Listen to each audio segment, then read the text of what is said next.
40 days. That's how long Moses had been gone. 40 days of smoke on the mountain, fire in the sky, and silence in the camp. So Israel built an idol. But here's what almost everyone misses. They didn't think they were leaving God. They gave the calf his name. They threw him a feast.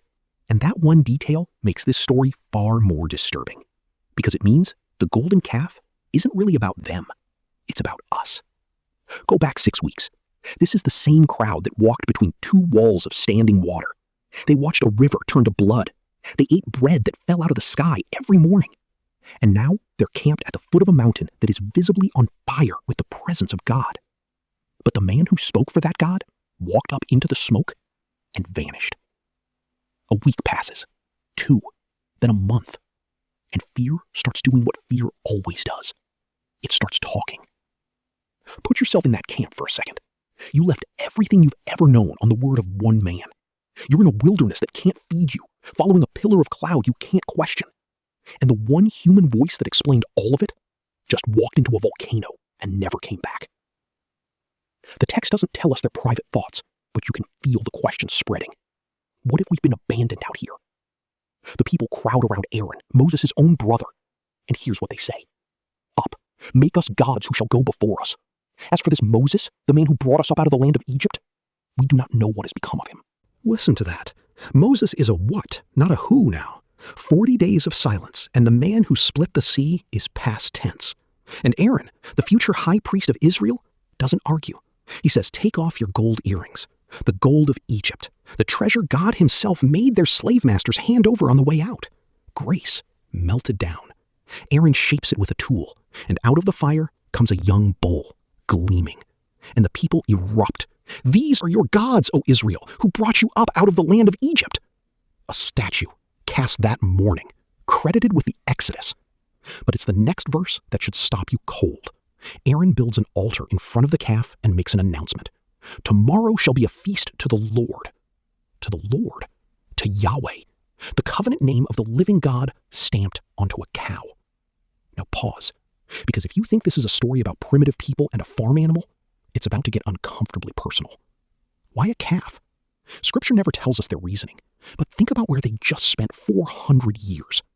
In Egypt, the bull meant power, strength, fertility, everything a frightened people wanted their God to be. So when they reached for an image of God, they reached for the most impressive thing they knew. And that's the move you have to see. They didn't want a different God. They wanted the same God, smaller, visible, portable, predictable. A God you can see never surprises you. A God you can carry never asks you to follow. And a God you made never gets to remake you. That's what an idol really is. Not a rejection of God, a renovation of him. It's worship on your terms. A God who'll take your gold, but never your obedience. Your earrings, but not your life. And notice what the idol actually ran on. Not gold. Fear. The calf was built out of the terror of a silent God. When God feels absent, we don't usually become atheists. We become manufacturers. We build something, anything, that promises to make the waiting stop. And here's the detail that should break your heart. At that exact moment, up in the cloud, do you know what God was saying to Moses? He was giving him the blueprints for the tabernacle, the tent where God himself would come down and live in the middle of their camp. They were melting gold for a fake presence, while God was drafting plans for the real one. They got tired of waiting for the very thing God was already preparing. Then the voice in the cloud changes. Go down, for your people, whom you brought up out of the land of Egypt, have corrupted themselves. Notice that. Your people, whom you brought up. Like a parent saying, go see what your son has done. And then God says something staggering. Now therefore, let me alone, that my wrath may burn hot against them. But of you, I will make a great nation. Step back, Moses. Let justice fall. I'll start over. With you. Every ambitious bone in a man would take that deal. But listen to the strange mercy hiding in it. Let me alone means Moses could refuse to leave God alone. It's almost as if God is handing him the opening. And Moses takes it. He doesn't defend the people. There's no defense. He appeals to God's own promises, God's own name, God's own glory. And the text says, the Lord relented from the disaster. Down below, Israel was rescued before they even knew they were on trial. Sit with that image for a moment. While they were toasting a statue, someone they couldn't see was standing between them and the fire. They contributed nothing to their own rescue, not repentance, not even awareness. Hold on to that. It's about to matter. But mercy on the mountain doesn't mean nothing happens in the camp, because what Moses does next and what he offers to do after that is the reason this chapter is really in your Bible. Moses comes down with 2 stone tablets written by the finger of God. Halfway down, Joshua hears the camp and says, "That's the sound of war." Moses knows better. It's not war. It's singing. He clears the last ridge and sees it all. The calf, the dancing, the feast thrown in God's name to a God they built. And the tablets come down, shattered at the foot of the mountain. Don't rush past the picture. The covenant was already broken before the stones ever were. Moses just made it visible. He burns the calf, grinds it to powder, scatters it on the water, and makes Israel drink it. Because that's where idols always end up, inside you, bitter. Then he turns to Aaron, and Aaron gives the most pitiful excuse in the entire Bible. "I threw it into the fire and out came this calf. It just happened." The oldest move in the world. Sin as something that happened to me. We've all said some version of that sentence. What follows is the part we'd rather skip. Moses calls, "Who is on the Lord's side?" And that day about 3,000 men fall. I won't soften it. The Bible doesn't. It's there to tell us the truth our culture keeps voting down. Idolatry isn't a quirk of personality. It's treason against the God who just carried you out of slavery. And it always, always costs lives. But watch what happens the next morning. Moses climbs the mountain again, back into the presence of the God whose wrath he just watched burn. And he prays a prayer that should stop your breath. "Alas, this people has sinned a great sin. But now if you will forgive their sin, but if not, please blot me out of your book that you have written. Blot me out. Erase me. Take me instead." Moses is offering to be the substitute, to go to destruction so his people don't have to. And God says, "No.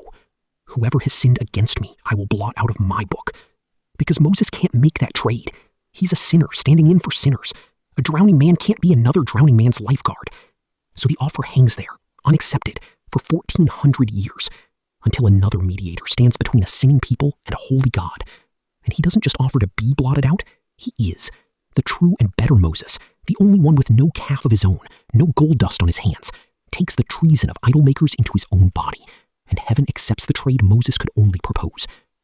And here's a detail God left in the scriptures, like a signature. The day the law came down at Sinai, 3,000 died. The day the Spirit came down at Pentecost, Peter preached Christ crucified, and 3,000 were saved. Same number, opposite verdict. That's the whole gospel in one echo. So what about your calf? Because here's what Exodus 32 exposes. The calf never announces itself as a calf. It wears God's name. It shows up at the feast. It looks like worship. It's just God resized. God minus the waiting. God minus the obedience.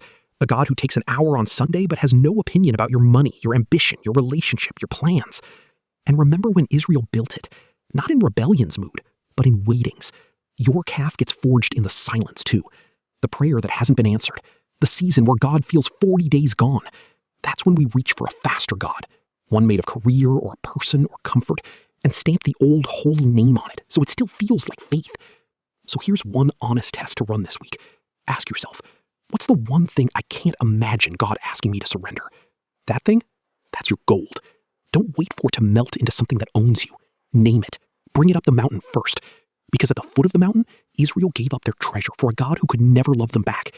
And at the foot of the cross, God gave up his treasure for people who didn't love him yet. One God melted into powder. The other walked out of a grave. You don't need a God you can carry. You need the God who carried a cross.